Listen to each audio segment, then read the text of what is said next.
The cold in Manhattan was not just a temperature, it was a physical weight. This November evening, around 7 o'clock, the air bit deep, sharp as steel. Inside the cavernous belly of the train station, the atmosphere was suffocating. 1,000 bodies hurried across the marble floors, a river of damp wool and anxious faces rushing toward unseen destinations. The air smelled of diesel fumes, stale coffee, and the metallic tang of snow that had not yet fallen. It was a place of frantic anonymity, and Damian Stone despised it. Damian Stone moved through the entrance, a shadow detaching itself from the darker shadows of the street. He was a man built of sharp angles and quiet menace, wrapped in a black cashmere coat that cost more than most of the commuters earned in a year. He had come from a meeting where voices were raised, chairs were pushed back, and the implicit threat of violence hung heavy as cigar smoke. The deal, a shipment worth north of $10 million, had collapsed. Betrayal soured his tongue. He was exposed here, and he knew it. Damian loathed public spaces, the unpredictable variables, the proximity of the unwashed. But tonight, the failed negotiation meant eyes were watching his usual routes.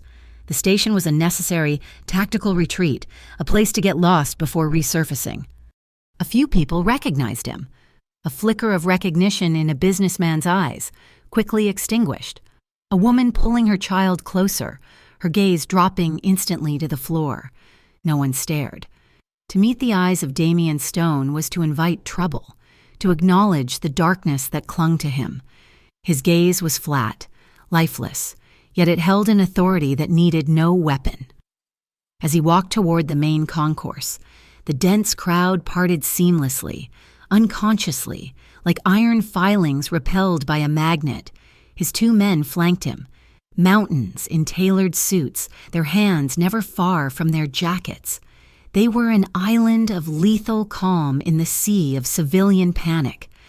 The familiar, cold ache of solitude settled over Damian. It was his constant companion, a hollowness that all the money, the power, and the fear he inspired could never fill. He commanded an empire, yet he possessed nothing that mattered. He craved an anchor, some warmth in the endless void of his existence, though he would never have used such a word.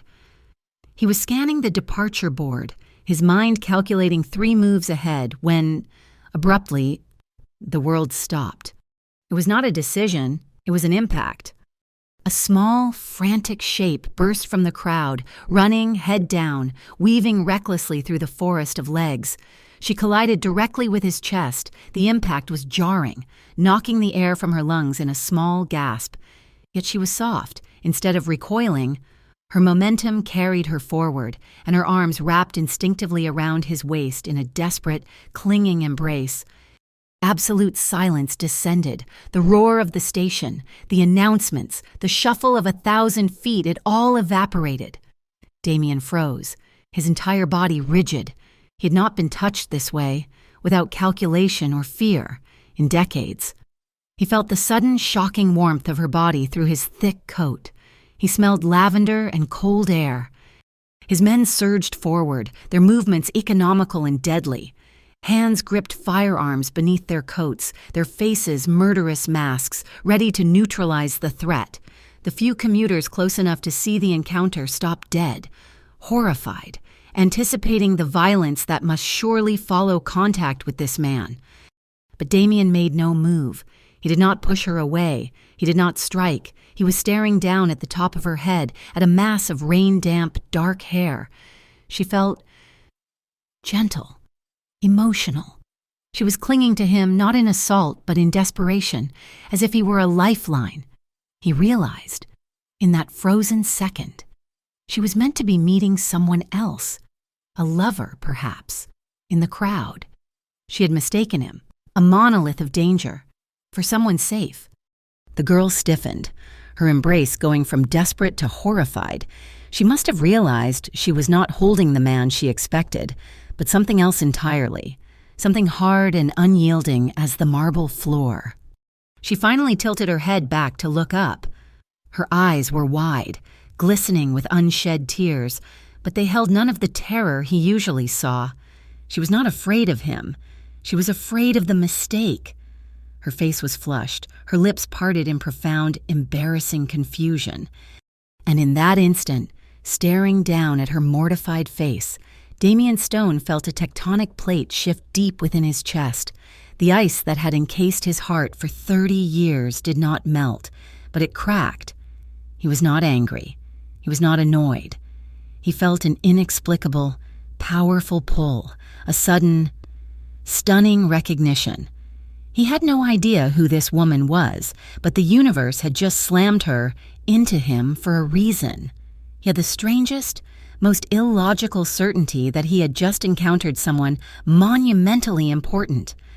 Jessica's world snapped back into terrifying focus. The man she was clinging to was wrong. He was too tall, his shoulders too broad, his chest an unyielding wall of muscle beneath the impossibly soft cashmere. He did not smell like her friend David, who always smelled faintly of library books and peppermint. This man smelled of expensive wool, cold night air, and a faint, sharp trace of something metallic and clean. She pulled her head back as if she had touched a live wire.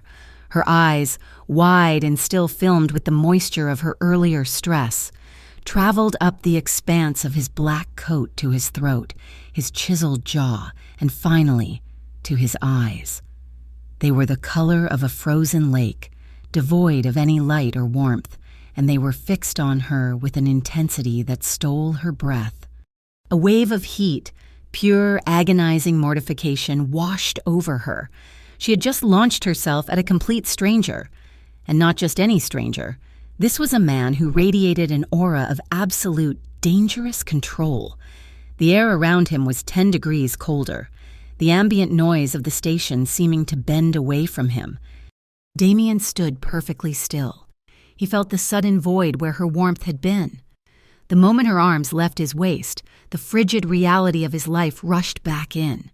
He had processed the situation in a microsecond. She was not a threat. She was a mistake. But the impact of that mistake lingered, a ghost of heat on his chest. It was the first unplanned human contact he had endured in perhaps 15 years, and his mind was reeling from the simple, profound shock of it. He felt the shift again, the strange, illogical certainty that this tiny, terrified woman was a fulcrum upon which his entire world was about to pivot. His men did not share his assessment. They saw only an unknown variable, a potential assailant. Their movements were a blur of deadly efficiency. Marco, on his right, had already cleared his jacket, his hand firmly gripping the custom pistol in his shoulder holster. Anton, on his left, had moved a half-step forward, angling his body to shield Damian while his own hand disappeared inside his coat. They were 2 heartbeats from ending her life. The commuters who had been watching gasped, a collective intake of breath, bracing for the inevitable, brutal retaliation. Jessica saw the movement. She saw the 2 colossal men flanking the stranger, their faces set in grim, professional masks. She saw the hand on the gun. Panic, cold and sharp, replaced her embarrassment.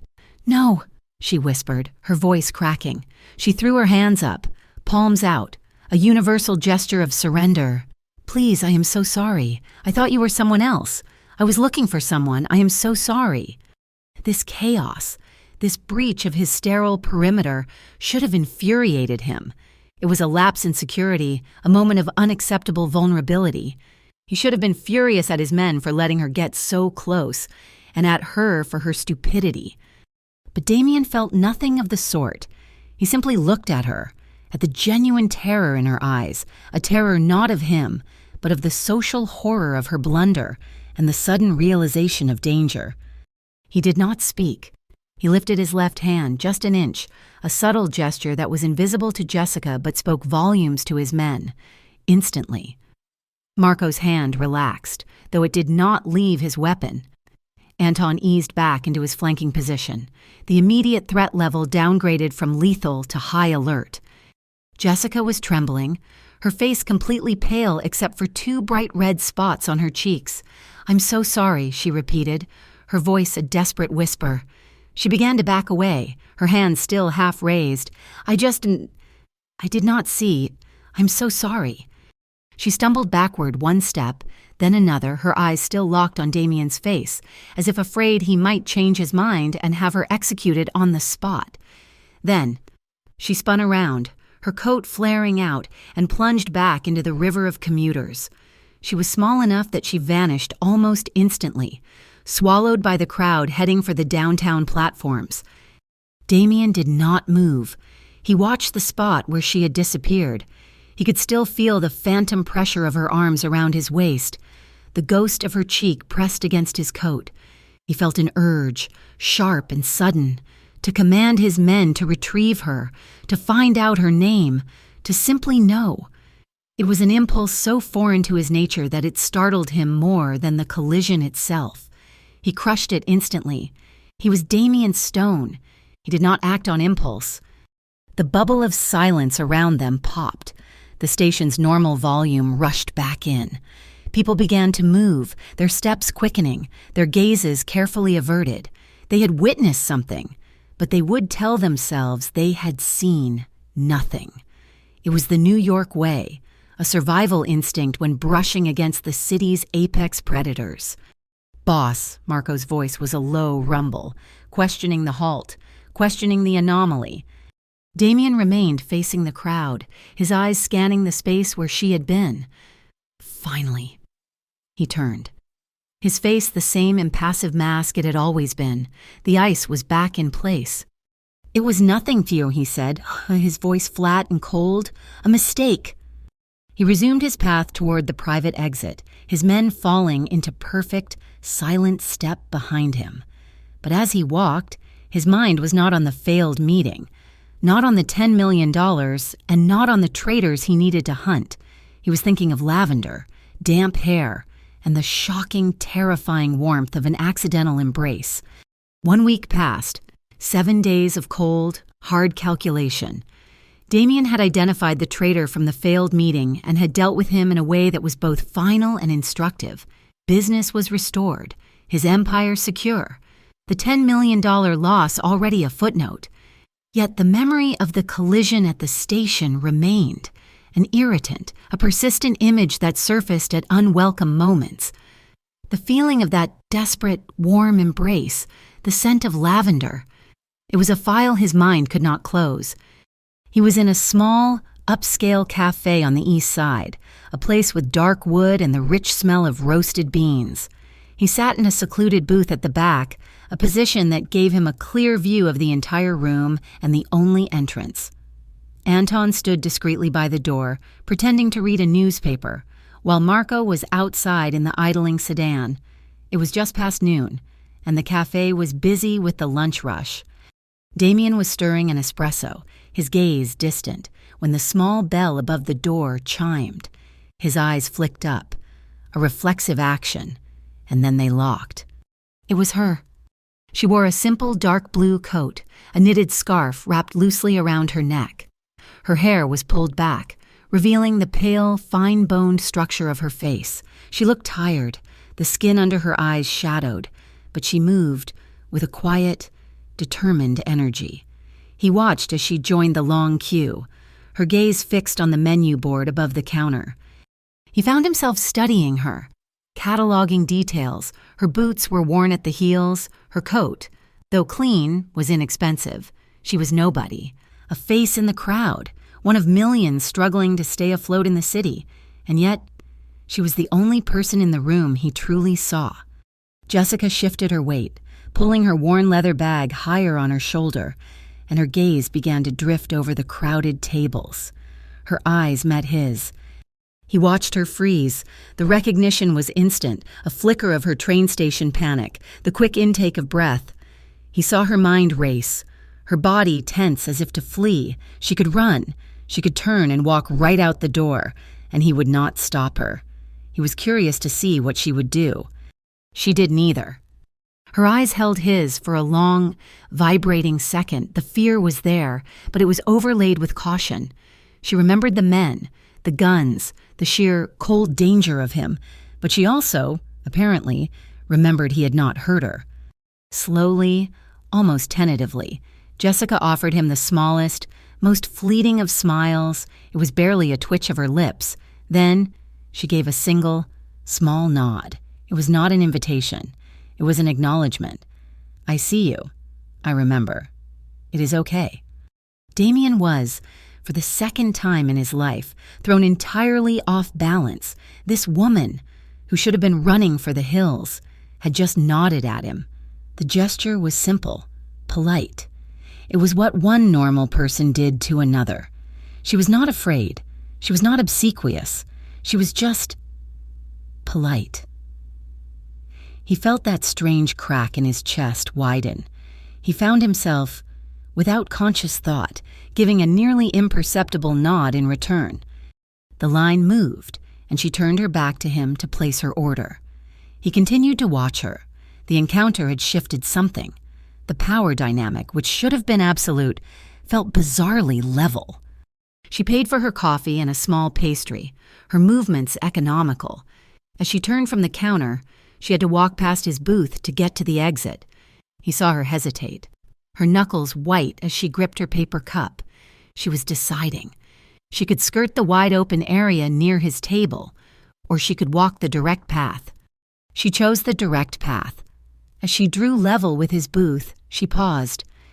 "Excuse me," she said. Her voice was low, clear, not a whisper. Damien looked up at her. Close again. He could see the faint spray of freckles across her nose. "I just wanted to apologize again," she said, her eyes meeting his bravely. "For the other night, at the station, I was late to meet my friend. I was stressed, and I literally was not looking where I was going. It was completely my fault, and I am sorry if I caused any trouble." Damien leaned back, considering her. The silence stretched. She did not fidget, though he could see the pulse beating in her throat. "There was no trouble," he finally said. His voice was rough from disuse, a low gravel. Her shoulders relaxed, just slightly. "Oh, good. Well, thank you for, she jested vaguely, clearly referring to his men and the guns she had seen, for understanding it was a mistake. "You work near here?" he asked. The question surprised him as much as it did her. He did not make small talk. He did not care where people worked. She blinked. "Oh, yes, just a few blocks over, at the public library, the one on Lex." A librarian.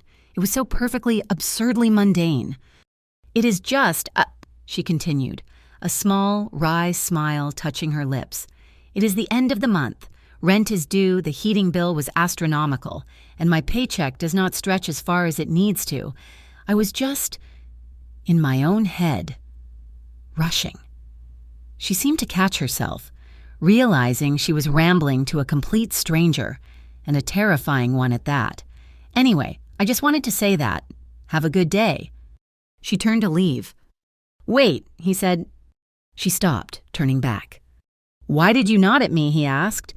It was a blunt, raw question. Why were you not afraid? Jessica seemed to consider this seriously. "I do not know," she said honestly. You looked very intense, sitting here alone, and I recognized you. It felt ruder to pretend I did not, after I had literally tackled you a week ago." Damien stared at her. His entire life was built on calculation, on leverage, threats, and feely bought with fear. He moved through a world of predators and prey. This woman operated on a different set of rules entirely. Rules about politeness, about overdue bills and the quiet stress of a normal life. She saw the world in shades of kindness and rudeness, not life and death. Her worldview was so simple, so utterly pure, that it fascinated him. It was like discovering a species he did not know existed. He found himself consumed by the question, the one that had been echoing in his mind for 7 days. Why her? Why did this small, ordinary librarian make him feel more in 1 week than he had felt in his entire adult life? This strange, illogical pull toward her. It was not just curiosity. It was something deeper, something that his instincts, honed by a lifetime of violence, were screaming at him to pay attention to. "What is your name?" he asked. "Jessica," she replied. "Jessica." "Damien, that," he said. She nodded again, that same small, polite gesture. "Well, goodbye, Damien." She walked out of the cafe. The bell chimed, and she was gone. Damien sat motionless, his espresso long cold. He knew nothing about her, and yet, in that moment, he felt like he knew everything that mattered, and he knew, with absolute certainty, this would not be their last accidental meeting. He would make sure of it. The accidental meetings began to happen with a frequency that defied chance. Damien Stone, a man who had built an empire by eliminating variables, was now meticulously engineering them. He knew, after having a discreet inquiry made, that Jessica worked at the library on Lexington. He knew she left at 5:45 in the afternoon, almost to the second.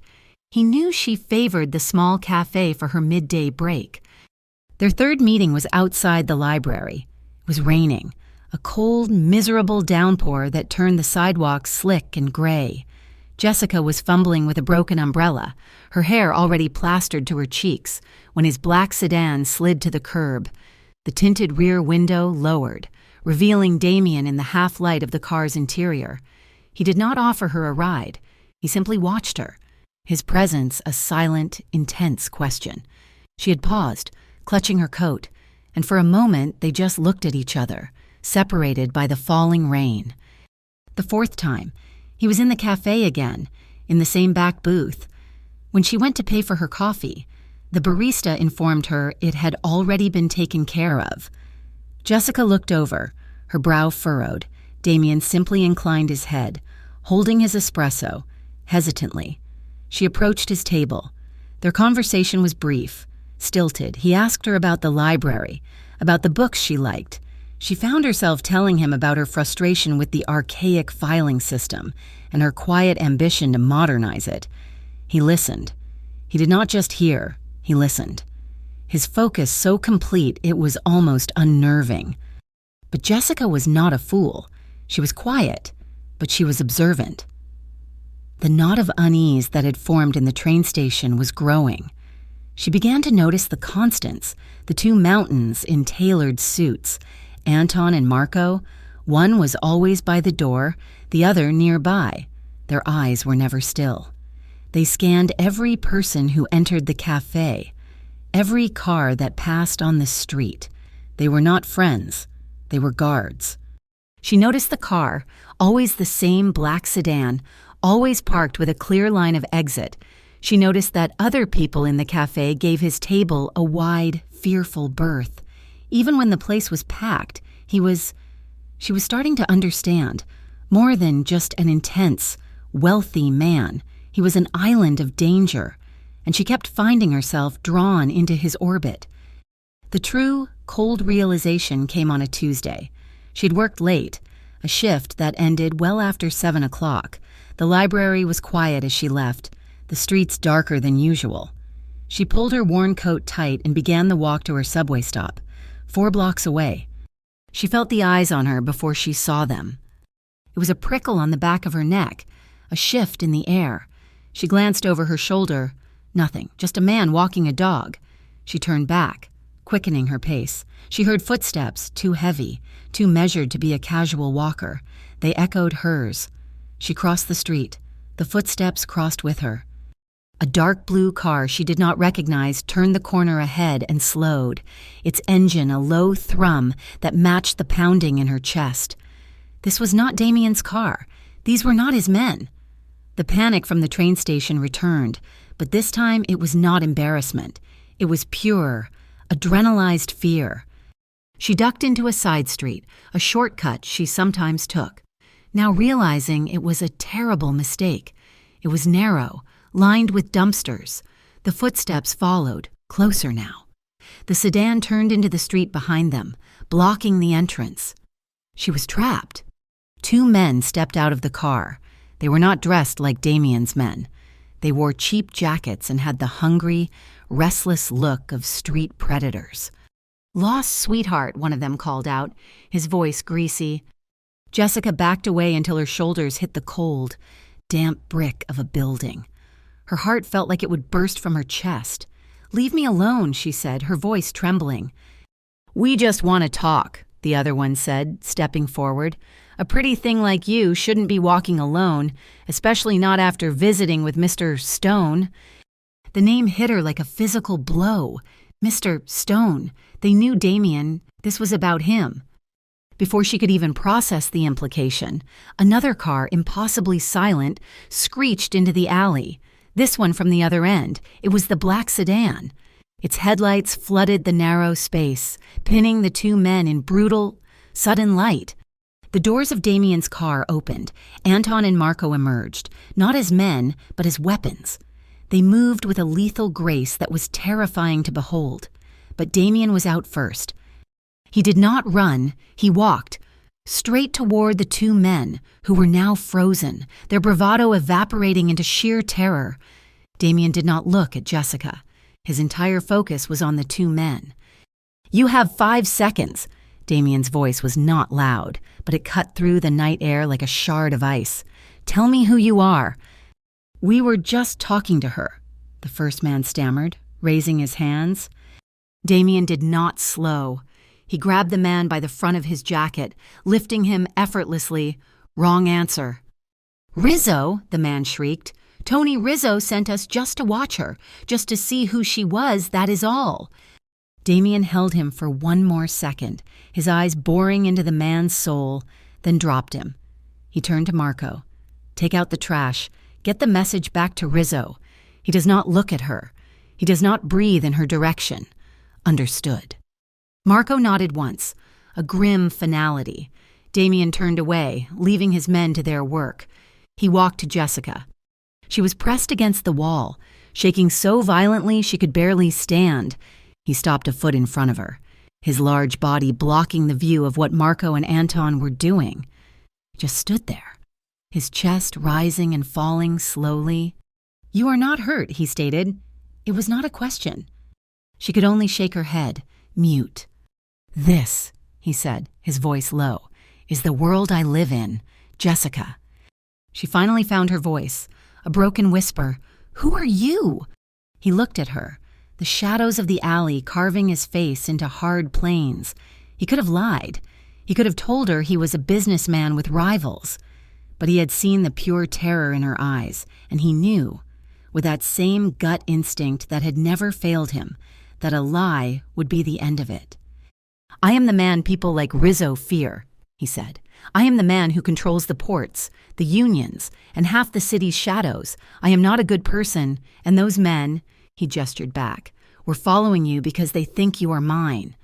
The confession hung in the air, cold and heavy as steel. She was terrified. Every sane part of her brain was screaming to run, to go to the police, to move to another state. But she did not move.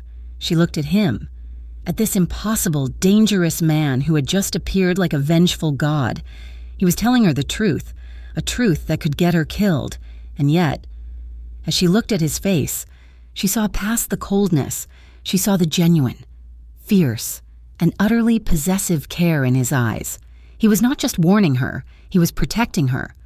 The question echoed in her own mind, paralyzing her. She knew what he was. Could she ever accept a man like Damien Stone? Damien Stone did not truly understand the concept of love. He understood possession, loyalty, and strategy. He understood fear, which was a currency, and violence, which was a tool, but the hollow, aching need that had defined him was now terrifyingly localized. It had a name: Jessica. The incident in the alley had confirmed his worst fear. She was a weakness. Tony Rizzo was a minor player, an insect, but the fact that Rizzo knew to look at her, that Damien's interest was already a whisper on the street, meant she was already a target. He had spent his life meticulously constructing a fortress, and this small, quiet librarian had, in one accidental embrace, breached every wall. He was furious, not at her, but at the vulnerability she represented, at the raw, unfamiliar emotion she stirred in him. He realized, in the cold, analytical part of his mind, that he loved her. The realization was not warm. It felt like a tactical error, a fatal flaw in his armor. Protecting her was not just a challenge, it was a paradox. The more he shielded her, the more he bound her to his world. The only true way to keep her safe was to cut her loose, to never see her again, to let her return to her simple life of overdue bills and library books. He knew this was the logical move. He also knew, with a certainty that terrified him, he was incapable of making it. Jessica, meanwhile, was attempting to live in the aftermath. She went to work at the library, her hands sorting through the card catalog, but her mind was in that dark, cold alley. She could still smell the damp brick and the sharp, metallic scent of fear. She replayed Damien's confession. "I am the man people like Rizzo fear. They think you are mine." He had not been boasting. It was a statement of fact, a warning delivered with the blunt force of a physical blow. She saw him differently now. The coldness in his eyes, the intense stillness, it was not emptiness. As she had first thought, it was a containment field, holding back an immense, violent pressure. She recognized that he was not just a man of power and violence. He was a man struggling with that power. She had seen the flicker in his eyes when he looked at her, a deep, agonizing conflict. She had not seen him in 4 days. It was the longest she had gone without one of their accidental meetings since the cafe. She told herself it was a relief. She was safe. She was normal. But her world felt gray, muffled. The absence of his intense, unnerving presence left a void. On the 5th night, the danger she feared found her, but not in the way she expected. She was at a small Italian grocer in her neighborhood, picking up milk and bread. It was just after 8 o'clock. The store was empty except for her and the elderly owner, Mr. Salvi. The bell on the door jangled violently. 3 men, dressed in tracksuits and heavy boots, stormed in. They were not Rizzo's men. They were younger, more reckless. "Salvi," the leader shouted, "you are late. You think we forget." Mr. Salvi, pale and trembling, reached under the counter. "I have it. I needed 2 more days." 2 days is 2 days too late," the man sneered. He swept his arm across the counter, sending the cash register crashing to the floor. "Mister, Petrov does not like to wait." Petrov, a name Jessica did not know, but the terror it inspired in Mr. Salvi was universal. "Please," the old man begged. "Break it," the leader ordered. The other 2 men began to move through the small shop, their movements brutal and efficient. They grabbed shelves of wine, pulling them down. They smashed the glass of the deli counter with a bat. Jessica was frozen, hiding behind a tall rack of pasta. She watched in silent horror as they destroyed the old man's livelihood. The leader saw her. His eyes lit up. "Look, a bonus." He started toward her, his smile cruel. Jessica screamed. The front window of the grocer exploded inward in a shower of glass and metal. Damien Stone stepped through the ruined frame. He was not wearing a coat, just a black button-down shirt that did nothing to hide the lethal power of his build.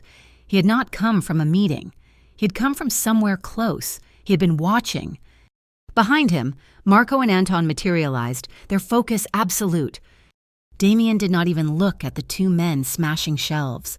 His eyes, burning with a cold fire she had never seen, were locked on the leader who was reaching for Jessica. "Touch her," Damien said, his voice a low, deadly promise, "and your boss will be picking your fingers out of the rubble." The man froze. He recognized Damien. The shift from arrogant predator to terrified prey was instantaneous. "Mr.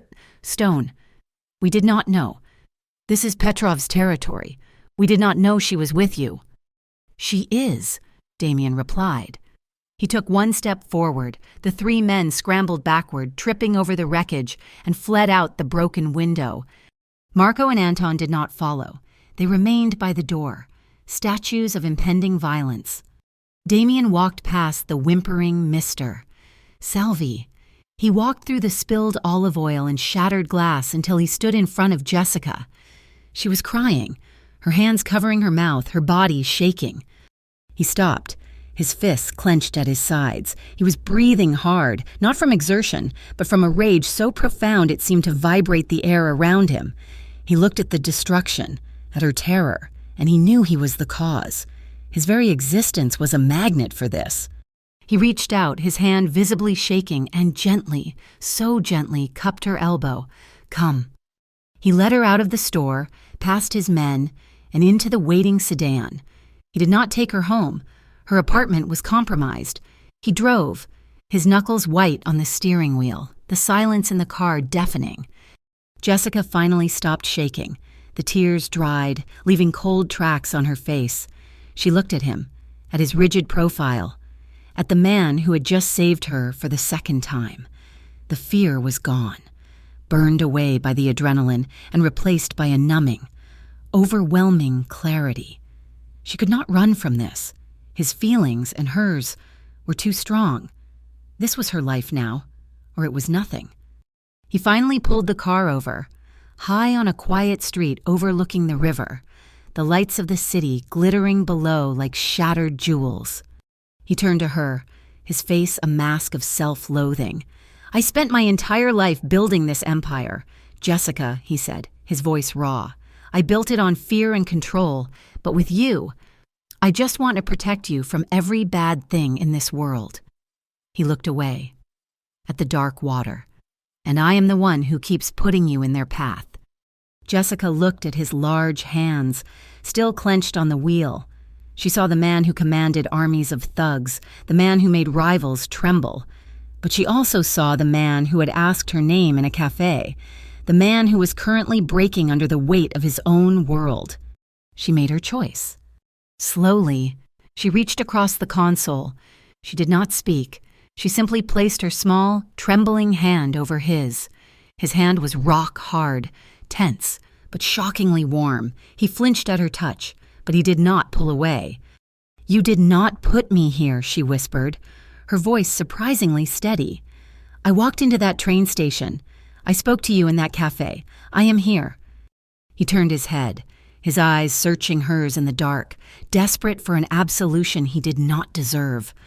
"I'm terrified, Damien," she admitted, "but I think I am more terrified of leaving."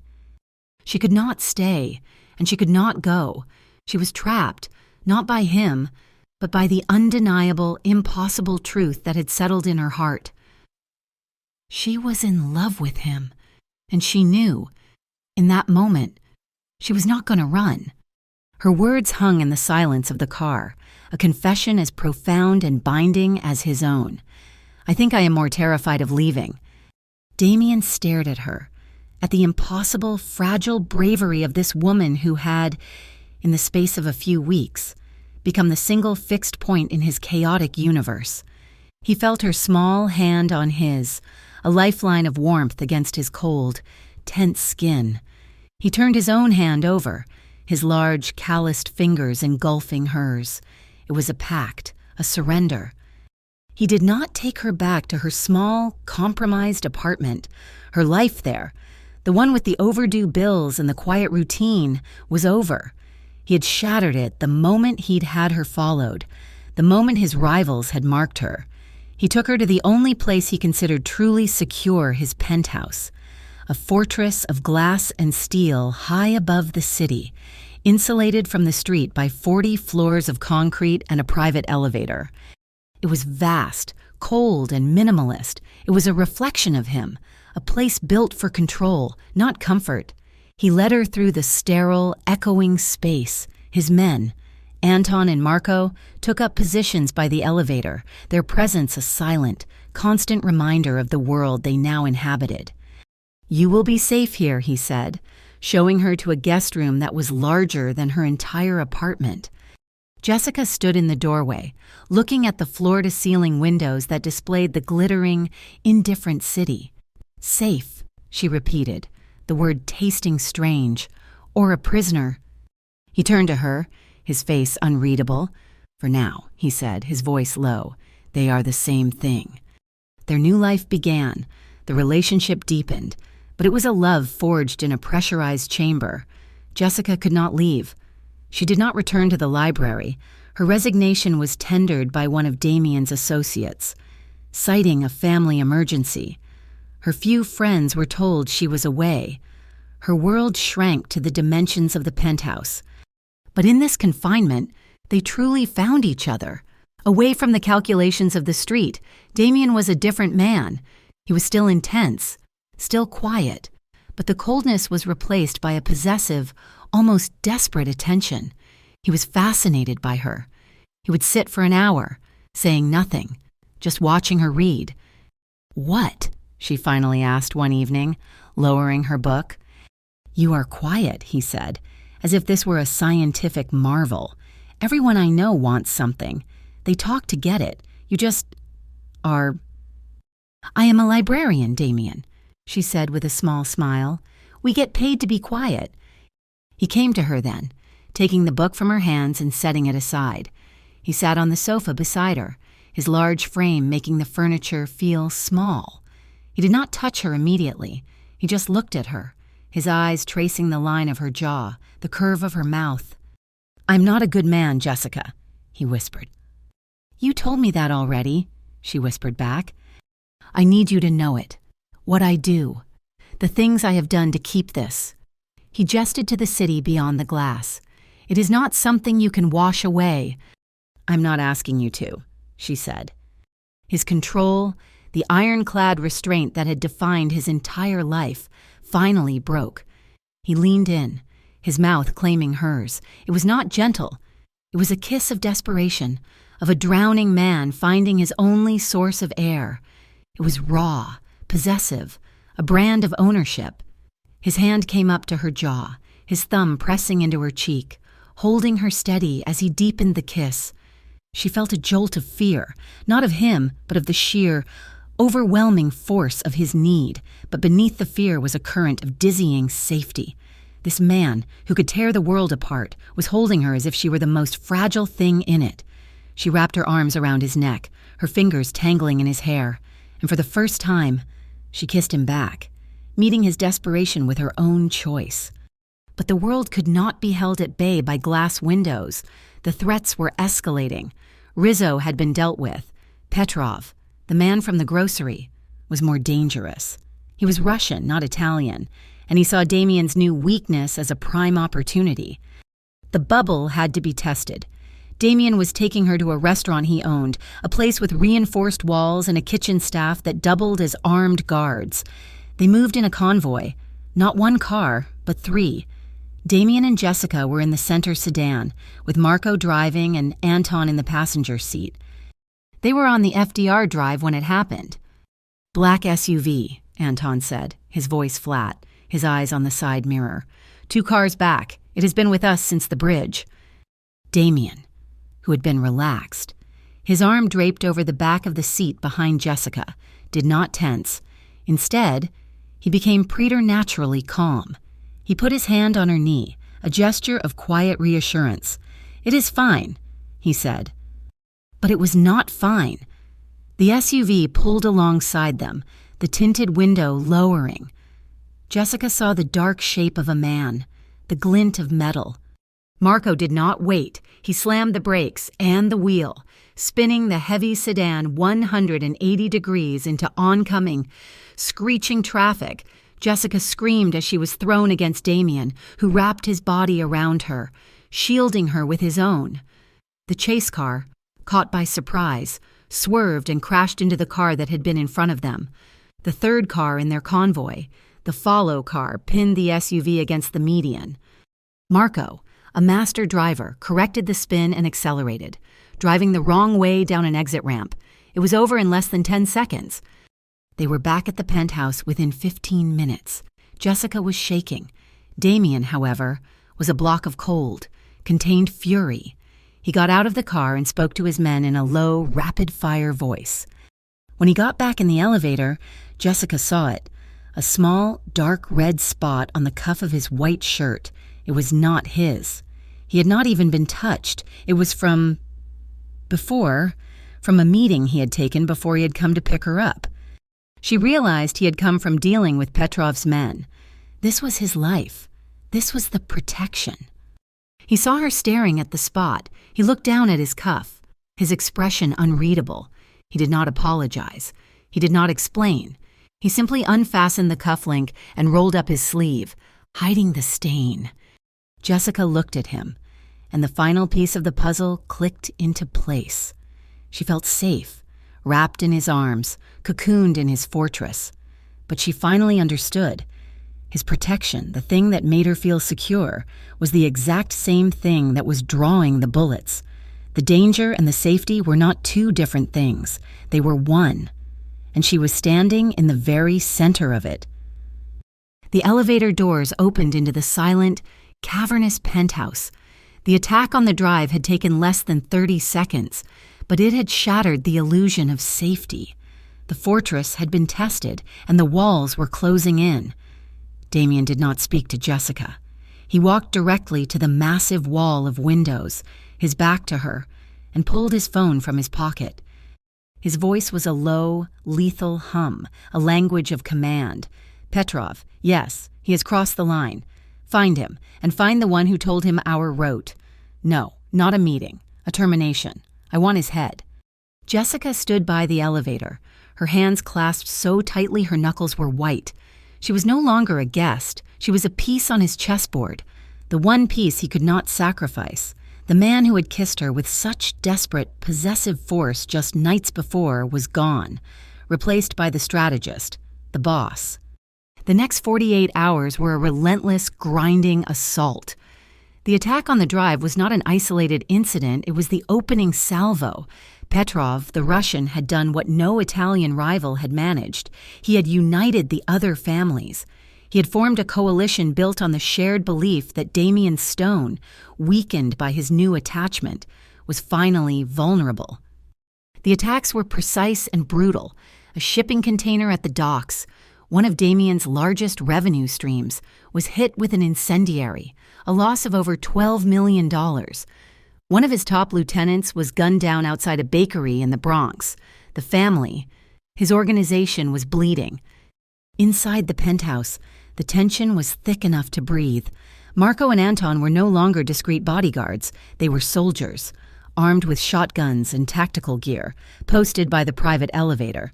The home was no longer a home, it was a command center.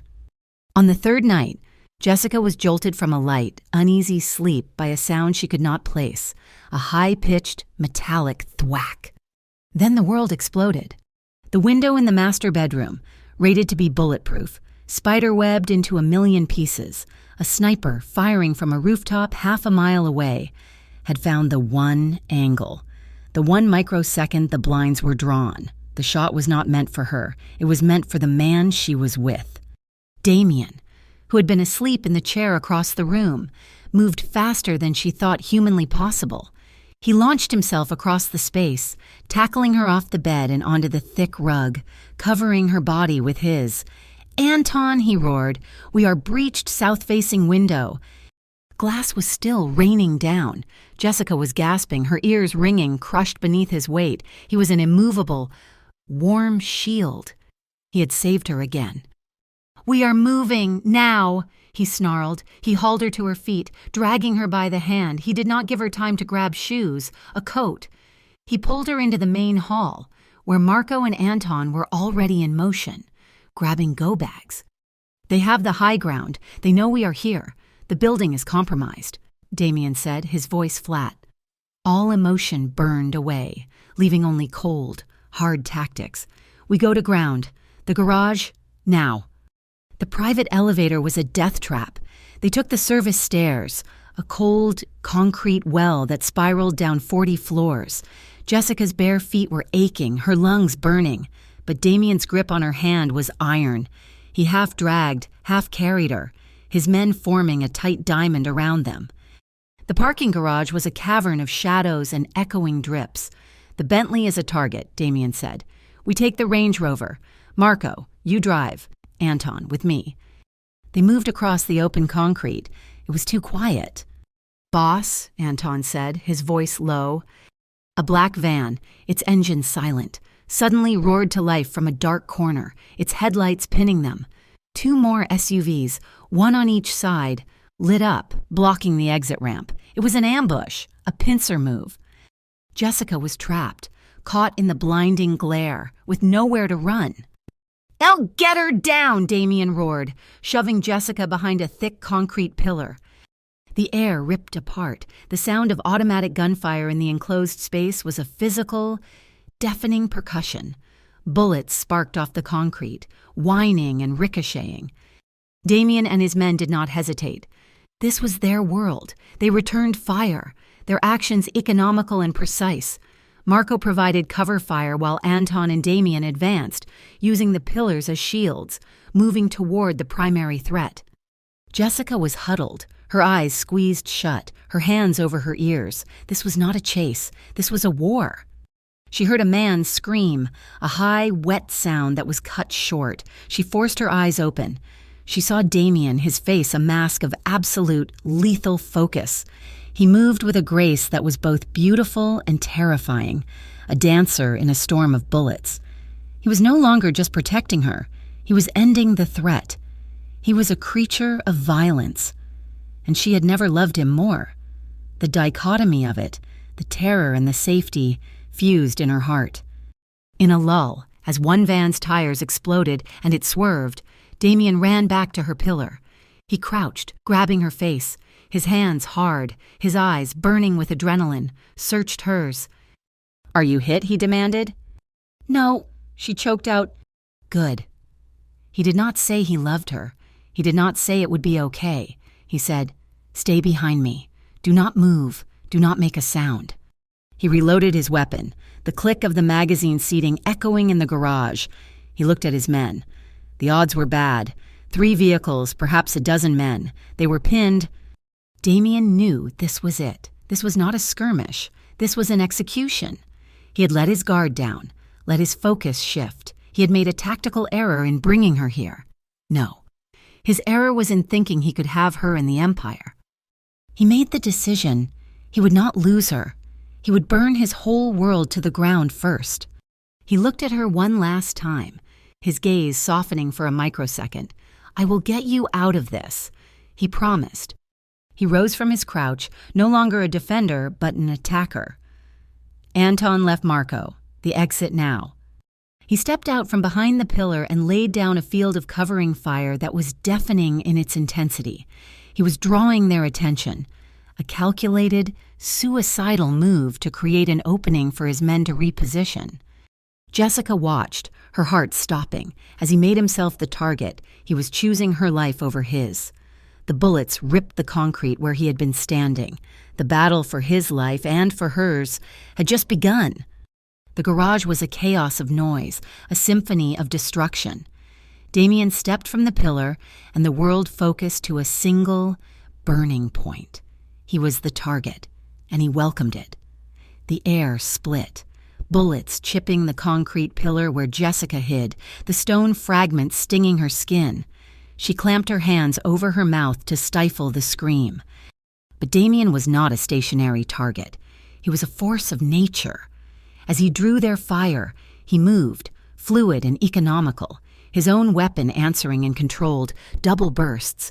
He saw a man lean out from the lead van, and Damien's shot was instantaneous. The man dropped. "Marco," he yelled, his voice a raw command that cut through the din. "The ramp! Get the vehicle!" Anton, moving like a shadow on the opposite flank, had already disabled the second SUV, his shots puncturing the 2 front tires and the radiator. Steam and a hail of gunfire erupted from that direction. Jessica peeked, her heart a cold stone in her chest. She saw Damien stumble. A bullet had ripped through the fleshy part of his left shoulder, spinning him half around. He grunted, a sharp exhalation of pain, but he did not go down. He merely shifted his weapon to his right hand, his stance unchanged. He was hit. The sight of his blood, dark on the black shirt, broke Jessica's paralysis. "Damien," she shrieked. It was the worst possible mistake. One of the gunmen from the van, who had been focused on Anton, heard her cry. His head snapped toward her pillar. He saw her. He raised his weapon. Jessica froze, staring down the barrel. This was it. Before the man could pull the trigger, Damien, bleeding and moving with a lethal limp, crossed the open space in 2 strides and fired 3 times. The man was thrown back into the van, his weapon clattering to the concrete. The Range Rover roared to life. Marco had reached it. Boss now. Damien grabbed Jessica's arm, yanking her from behind the pillar. Move! He shoved her into the back seat, piling in after her as Anton provided suppressing fire. The back window exploded as Marco slammed the armored truck in reverse, spun the wheel, and floored the accelerator. The engine screamed as it rammed the weakened garage gate, metal shearing and buckling. They were out, tires smoking, leaving the chaos of the garage behind as they shot into the cold, indifferent night. They did not speak for 20 minutes. Marco drove, his eyes on every mirror, taking a serpentine route through the city. Damien was in the back, leaning forward, his head in his hands, breathing hard. Jessica sat beside him, shaking so violently her teeth chattered.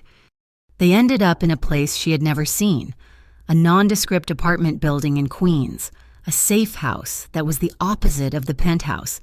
It was small, functional, and anonymous. Inside, under the glare of a single yellow-watt bulb, the reality crashed down. Damien shrugged off his torn shirt, hissing as the fabric pulled at the wound. It was a deep, ugly graze, bleeding sluggishly. Jessica, galvanized by a purpose beyond fear, went to the small bathroom and found a first aid kit. Her hands were shaking, but her movements were precise. She returned and began cleaning the wound with antiseptic. He sat on the edge of the cheap sofa, watching her. "You were hit," she said. Her voice was flat, devoid of emotion. "It is nothing, Ma," he said, his standard reply. She pressed the gauze to the wound, hard. He winced, a sharp intake of breath.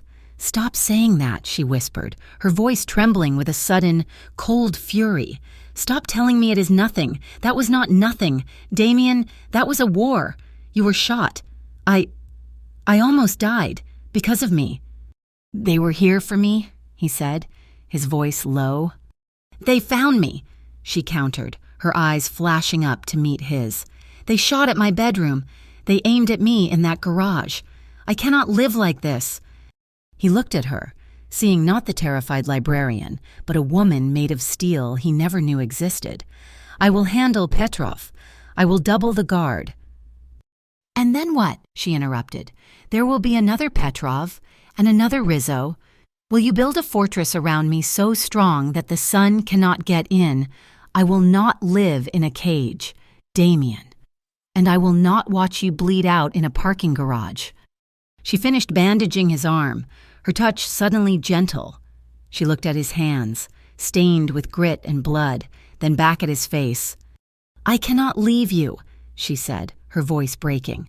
"I have accepted that. When I saw that man aim at me, my only thought was you, but I cannot be the reason you die. And I will not live waiting for the next bullet." She took a deep breath, standing up. This was the moment. "So you have to choose. It is this life, or it is me. You cannot have both. The world you built will not let you have both. They will use me, or they will kill me. Either way, you lose. So, you must choose." Damien stood slowly. The ultimatum, the one choice he had been avoiding, hung between them, more dangerous than any bullet. He walked to the window, looking down at the unremarkable street. He had spent 20 years building his name. It was all he was. Damien Stone, the boss. The power was his identity. To give it up. It was to die. It was to become no one. He thought of the garage, the white-hot, blinding rage he felt when that man had aimed at Jessica. In that second, he would have traded his entire empire, every port, every union, every dollar, for the simple, visceral pleasure of ending that man's life. And he had. The choice had already been made. He had been building a kingdom, but he had been hollow. Now, he was not. "You are right," he said, his back still to her. Jessica held her breath. "You cannot just retire," he continued, thinking aloud. "You cannot walk away. The world does not forget. It sees a vacuum. It sees weakness." "So what are you saying?" she whispered. He turned to face her. His eyes were clear, the coldness gone, replaced by a resolve she had not seen before. It was not the heat of battle. It was the clarity of absolute purpose. "I am saying," he said, "that I am choosing you, and to have you, I have to end it." End what? Everything. He walked to her, taking her face in his hands. His palms were rough against her skin. "I will burn it to the ground, Petrov, the families that joined him. Every single threat. I will dismantle the entire organization, piece by piece. I will sell what is legitimate, and I will destroy what is not. When I am done, there will be nothing left for them to fight over. There will be no one left to challenge." It was a terrifying declaration, a promise of a war far greater than the one they had just survived.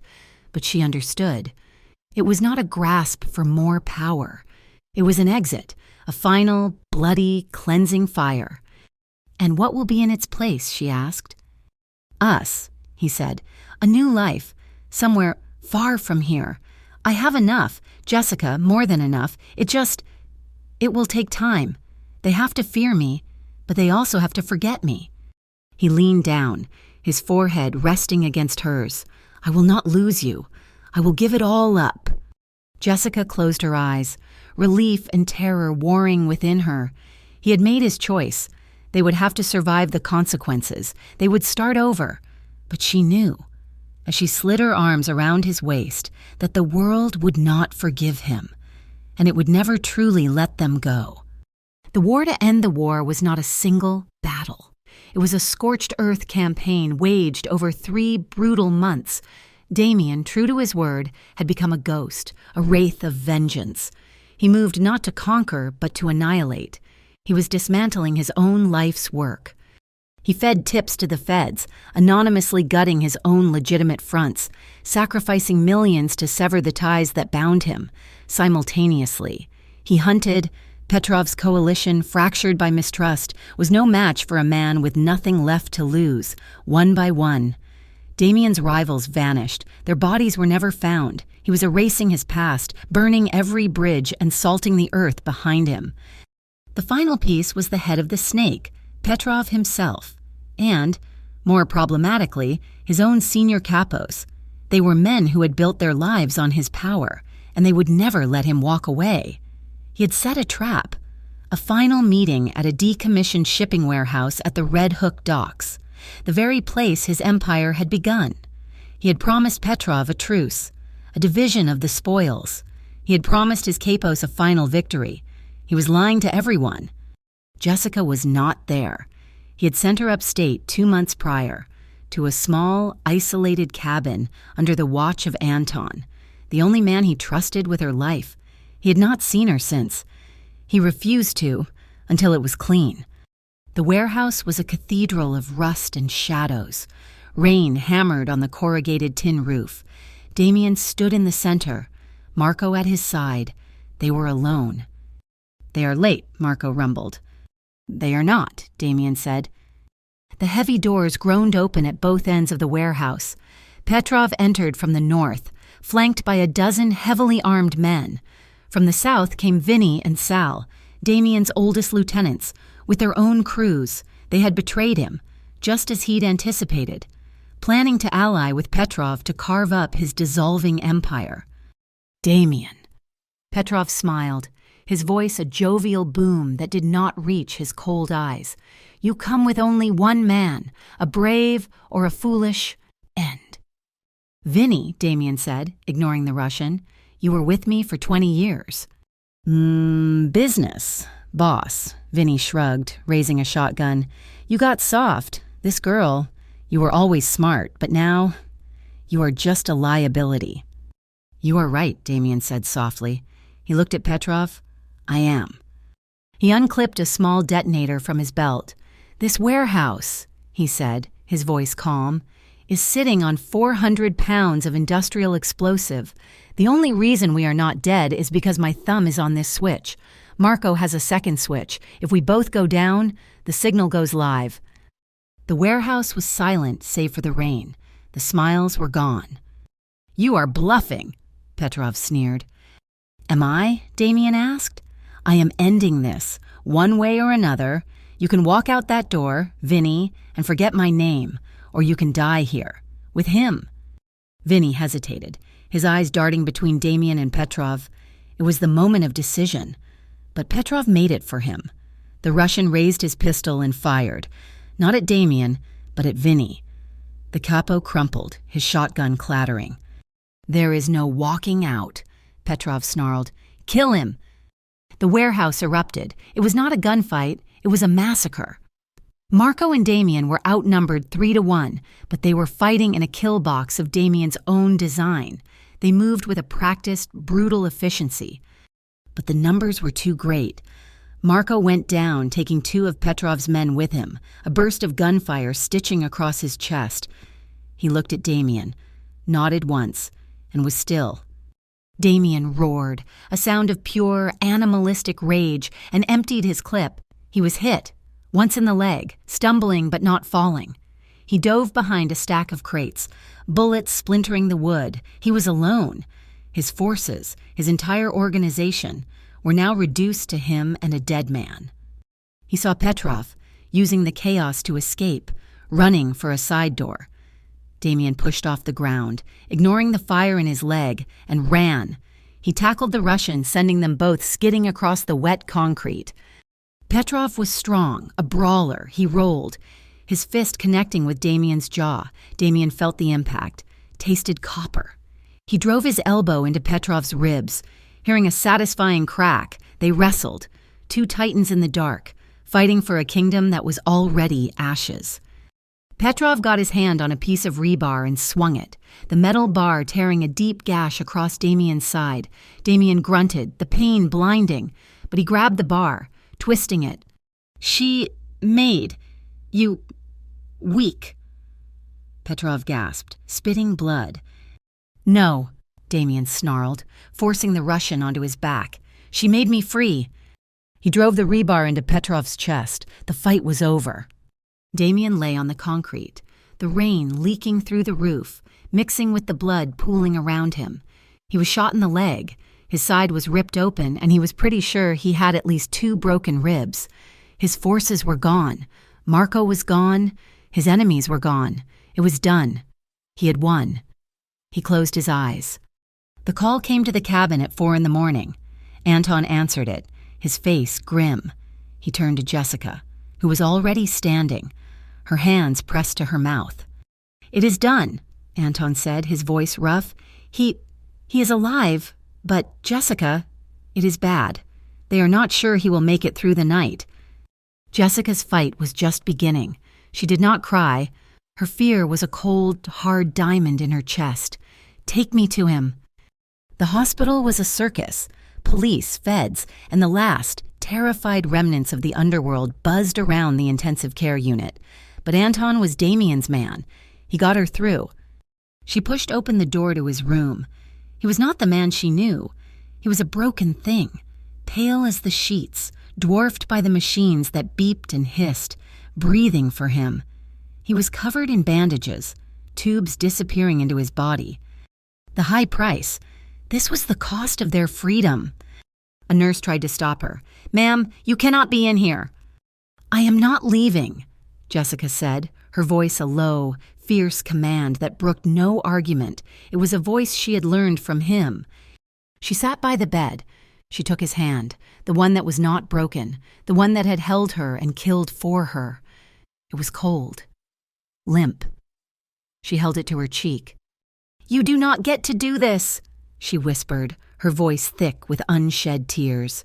"You do not get to burn down the world and then leave me in the ashes. I am here, Damien. I am not running, so you have to fight. You fought them. Now you fight for me." She sat there for hours. She did not sleep. She just held his hand, willing her life into his. Her love a shield against the darkness that was pulling at him. The battle was over. The war for their future had just begun.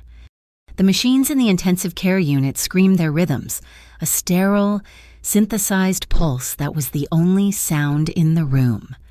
Jessica sat by the bed, her hand locked with Damien's. She'd been there for 36 hours, an immovable object. The feds had come. stern men in suits asking questions she refused to answer.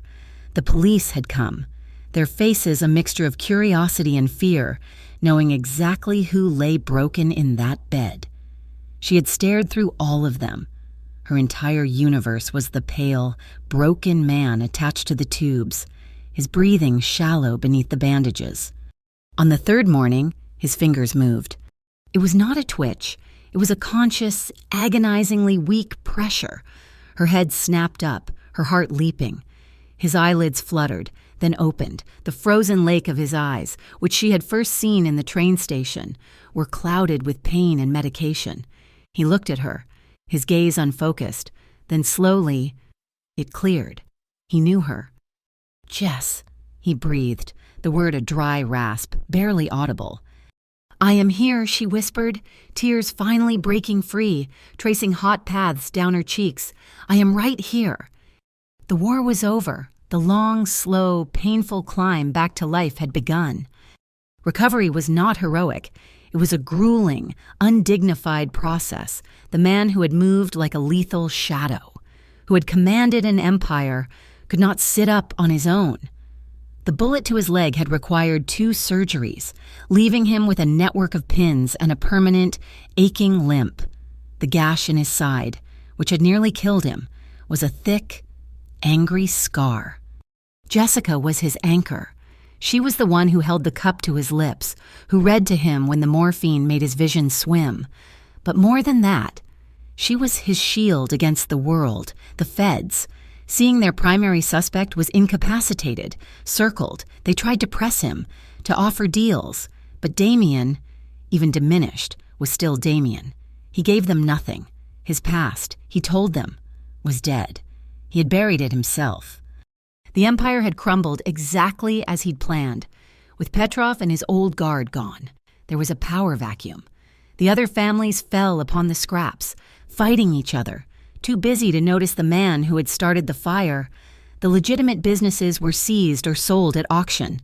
The name Damien Stone became a whisper, a ghost story of the man who had burned his own kingdom down for a woman. After 2 months, he was released. He was not the man who had entered. He was thinner, scarred. He walked with a cane. Anton, his face a grim mask of loyalty, was waiting. He drove them, not to the shattered penthouse, but to the small, anonymous apartment in Queens. They lived there for 6 more months, in a quiet, self-imposed prison. They watched the city they had both known, him as a king, her as a survivor, change from the window. The noise of his old life faded. The feds moved on. The world began to forget. One evening, Jessica came home from the market. She found him standing by the window, staring at the distant glittering lights of Manhattan. He was not wearing his cane. "It is time," he said, his voice quiet. "Time for what?" she asked. He turned to her. The limp would always be there, a physical reminder. But the coldness in his eyes was gone, replaced by a deep, settled calm. "To leave this city. It is full of ghosts."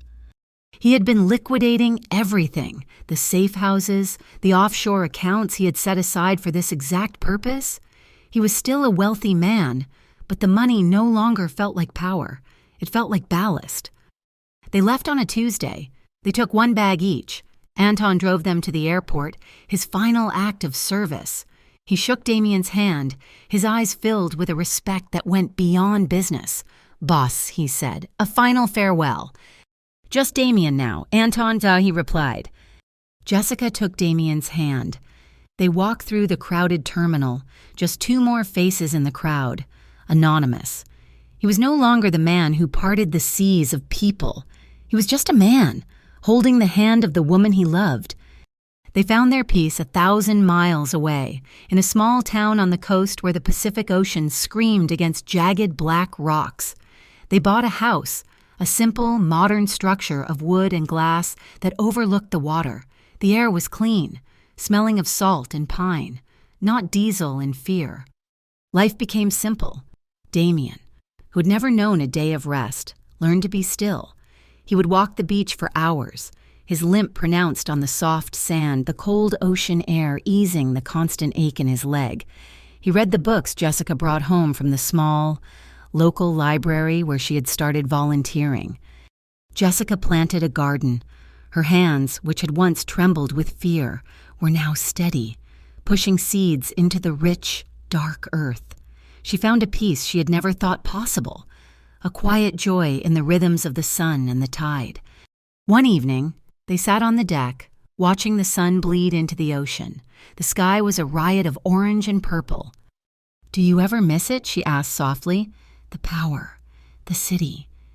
Damien was silent for a long time, watching the waves crash. "I miss Marco," he said, his voice thick.